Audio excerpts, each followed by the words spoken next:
السلام عليكم. فيديو خفيف ظريف فلفل مرقد. مرحبا بكم في قناتي انا نهيلة، قناة اطباق لذتها في بساطتها. مرحبا بكم، ما تنسونيش في الاشتراك واللايك والكومنت.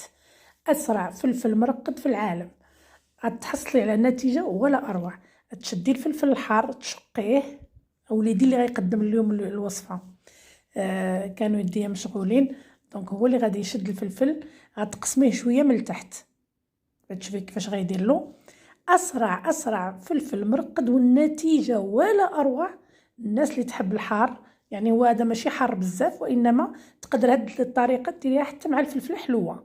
تخلطي بين الحلوه والحاره وتحطيه سلطه ما شاء الله. اني نقول لك يتقدم مع طعام، يتقدم مع شخشوخه، يتقدم. تنهضر على الهنا تيستعملوا الفلفل الحار مرقد مع الاطباق التقليديه ديالهم. اذا تنشقوه ونديروا كاس خل، هذا خل ابيض ولا الاحمر اللي عندك، كاس خل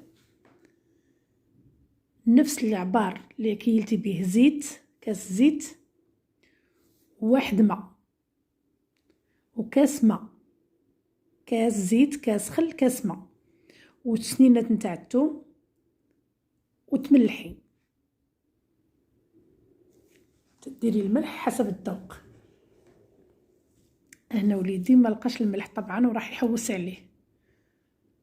فيديو تاع ولدي، ولكن قلت نرميه لكم لان ساعات تنلقاو الفلفل المرقد مازال موجودش، تلقاوه ماشي حاضر ماشي هكا. اسرع يجيوك ضياف ما عندكش فلفل مرقد، اسرع فلفل حار تلقايه بنين بنين بنين ما نقولكش.